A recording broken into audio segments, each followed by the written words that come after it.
वो मरा, निहत्था। रथ का पहिया जमीन में धंसा था, पीठ पर तीर था, और उस आखिरी पल में वो मुस्कुरा रहा था। यह कहानी उस इंसान की है जिसे जन्म से सब कुछ मिला था, और जिंदगी ने एक एक कर सब कुछ वापस ले लिया। यह है कर्ण की कहानी। युगों पहले एक राजकुमारी थी, नाम था कुंती। आर्षि दुर्वासा ने उसे एक अजीब वरदान दिया, जिस भी देवता का नाम लो वो आ जाएगा। कुंती ने सोचा, परख कर देखते हैं। उसने सूर्यदेव का नाम लिया और सूर्यदेव आ गए। एक बच्चा पैदा हुआ, लेकिन यह कोई सामान्य बच्चा नहीं था। इसके शरीर पर जन्म से ही कवच था, कानों में दिव्य कुंडल थे, सूर्य के पुत्र के निशान सीधे त्वचा पर। यह बच्चा अमर पैदा हुआ था, पर कुंती अविवाहित थी। कुंती ने एक निर्णय लिया, वो निर्णय जो एक मां के लिए सबसे मुश्किल होता है। उसने बच्चे को एक टोकरी में रखा, टोकरी को गंगा नदी में बहा दिया और देखती रही जब तक वो दिखता रहा। उस बच्चे का नाम किसी ने नहीं रखा था अभी तक। एक सारथी अधिरथ गंगा किनारे था। उसे एक टोकरी मिली, उसमें एक बच्चा था, कवच पहने, कुंडल पहने, मुस्कुराता हुआ। अधिरथ और उसकी पत्नी राधा ने उसे गोद लिया, नाम रखा वसुषेण। लेकिन दुनिया उसे जानेगी एक और नाम से, कर्ण। कर्ण बड़ा हुआ। उसमें कुछ था जो सामान्य सारथियों के बेटों में नहीं होता। वो धनुष उठाता था जैसे वो उसका हो, वो तीर चलाता था जैसे हवा से बात करता हो। उसने सोचा, मुझे सबसे बड़े गुरु से सीखना है, गुरु द्रोण आचार्य के पास जाना है। वो नहीं जानता था वहां क्या इंतजार कर रहा है। कर्ण द्रोणाचार्य के पास गया। उसने कहा, गुरुजी, मुझे सिखाइए। द्रोण ने पूछा, वंश क्या है? कर्ण ने कहा, सारथी का पुत्र हूं। द्रोण ने मुंह फेर लिया, क्षत्रिय नहीं हो, यहां जगह नहीं।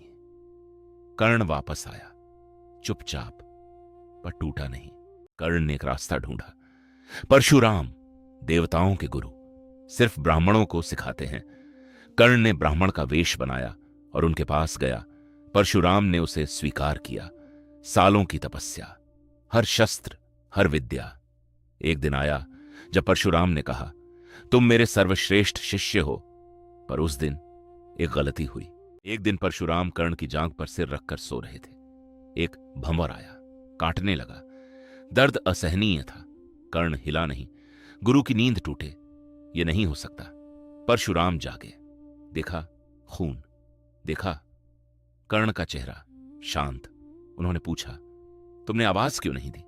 और फिर समझे, यह सहन शक्ति किसी ब्राह्मण की नहीं। परशुराम का क्रोध भड़का। तुमने मुझसे झूठ बोला, ब्राह्मण नहीं हो तुम। और फिर उन्होंने श्राप दिया, जिस पल तुम्हें सबसे ज्यादा जरूरत होगी, जो मैंने सिखाया वो भूल जाओगे। ब्रह्म अस्त्र याद नहीं रहेगा। कर्ण ने माफी मांगी, परशुराम ने माफ नहीं किया। पहला श्राप मिल गया। कर्ण के जीवन में दूसरा श्राप आया, एक अलग रास्ते से।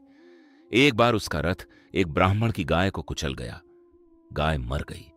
ब्राह्मण ने रोते हुए श्राप दिया, जिस तरह मेरी गाय का पहिया जमीन में धंसा, उसी तरह तुम्हारे सबसे बड़े युद्ध में तुम्हारे रथ का पहिया जमीन में धंस जाएगा। दूसरा श्राप, हस्तिनापुर का महाटूर्नामेंट। अर्जुन ने हर प्रतियोगी को हराया। भीड़ खड़ी हो गई। तभी एक अनजान योद्धा आगे आया। उसने वही सब किया जो अर्जुन ने किया था, उससे बेहतर।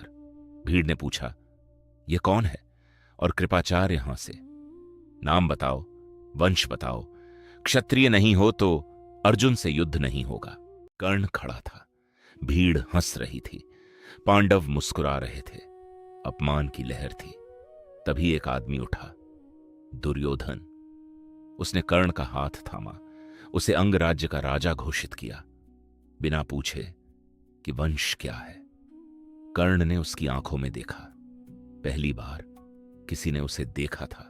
उस दिन के बाद कर्ण दुर्योधन का था, न इसलिए कि दुर्योधन अच्छा था, न इसलिए कि युद्ध सही था, बल्कि इसलिए कि उस एक इंसान ने उसे इंसान माना था। जब दुनिया ने उसे ठुकराया, दुर्योधन ने गले लगाया। यही वफादारी है, यही कर्ण था। युद्ध से एक रात पहले कुंती आई अकेले। उसने कर्ण से कहा, मैं तुम्हारी मां हूं। कर्ण चुप रहा। फिर उसने कहा, पांडवों के साथ आ जाओ, तुम ज्येष्ठ हो, तुम्हारा हक है। कर्ण ने जवाब दिया, मां, जब मुझे जरूरत थी तब कहां थी आप? पर कर्ण ने एक वादा किया, 5 पांडव हैं, 5 ही रहेंगे। अर्जुन को छोड़कर किसी को नहीं मारूंगा। एक हारेगा पर 5 बचेंगे। कुंती की आंखें भर आईं। वो जानती थी ये वादा उसकी मौत है, और फिर भी कर्ण ने दिया। यही था कर्ण। युद्ध से पहले इंद्र आया, अर्जुन के पिता। भेष बदलकर एक बूढ़े भिखारी के रूप में उसने कर्ण से मांगा, अपना कवच और कुंडल दे दो। कर्ण जानता था यह इंद्र है। कर्ण जानता था यह उसकी मौत का सौदा है, और फिर भी उसने अपनी त्वचा से कवच काटा और दे दिया। इंद्र ने देखा, कर्ण ने जानते हुए भी दिया। वो शर्मिंदा हुआ। उसने कर्ण को एक शक्ति दी, एक बार चलाने वाली, किसी भी एक शत्रु पर अचूक। कर्ण ने सोचा, ये अर्जुन के लिए रखूंगा, पर वो दिन कभी नहीं आया। कुरुक्षेत्र का मैदान, 18 दिन का युद्ध। कर्ण ने लड़ाई जैसे वो ही अकेला था। हर दिन पांडवों की सेना कांप जाती थी। भीम हारा, युधिष्ठिर हारा, नकुल सहदेव भागे, पर अर्जुन से आमना सामना नहीं हुआ। 17वां दिन आया। 17वें दिन कर्ण और अर्जुन आमने सामने थे, पर कर्ण के सारथी थे शल्य, जो उसका मनोबल तोड़ने के लिए रखे गए थे। हर तीर के बाद, अर्जुन तुमसे बेहतर है। हर रणनीति पर बेकार है यह। अपने ही रथ से दुश्मन की आवाज। और फिर कर्ण ने ब्रह्म अस्त्र उठाया। वो मंत्र याद करने लगा। वो मंत्र याद नहीं आया। परशुराम का श्राप। सालों पहले कहा गया था, जब सबसे ज्यादा जरूरत होगी तब भूल जाओगे। वो पल आ गया था। कर्ण ने अपना माथा थाम लिया। और फिर कर्ण ने महसूस किया, रथ हिल नहीं रहा। उसने नीचे देखा, रथ का पहिया जमीन में धंस गया था। उस ब्राह्मण का श्राप। वो ब्राह्मण जिसकी गाय मरी थी। उसने कहा था, तुम्हारा पहिया जमीन में धंसेगा तुम्हारे सबसे बड़े युद्ध में। वो सबसे बड़ा युद्ध यही था। कर्ण रथ से उतरा। वो पहिया निकालने लगा और उसने आवाज लगाई, अर्जुन रुको, मैं निहत्था हूं। धर्म कहता है निहत्थे पर वार नहीं करते। अर्जुन का हाथ रुका, पर कृष्ण ने कहा, छोड़ा था क्या तुमने जब द्रौपदी निर्वस्त्र की जा रही थी? अर्जुन ने तीर चलाया। सूर्यास्त का वो आखिरी प्रकाश कर्ण के चेहरे पर पड़ा। वो गिरा, और उस पल आकाश में सूर्य एक पल के लिए रुक गया, जैसे किसी ने कहा हो, मेरा बेटा गिर गया। वो मर रहा था, और उस पल उसके शरीर से एक प्रकाश निकला, सोने जैसा, सूर्य जैसा, जो कवच था, जो कुंडल था, जो उसकी त्वचा में था। उसके जन्म से वो प्रकाश बनकर आकाश में मिल गया। सूर्यपुत्र अपने पिता के पास लौट रहा था। युद्ध के बाद युधिष्ठिर को राज्याभिषेक हुआ। वो राजा बने, और तब कुंती ने सबको बताया, कर्ण आपके बड़े भाई थे। 5 पांडव चुप हो गए। अर्जुन के हाथ से शस्त्र गिर गया। वो रोया। इतिहास ने पूछा, क्या कर्ण का वध न्याय संगत था? कृष्ण कहते हैं, हां, उसने भी अधर्म किया, पर आज भी जब कोई पूछता है सबसे महान योद्धा कौन था, कोई अर्जुन का नाम नहीं लेता। वो कहते हैं कर्ण। क्यों?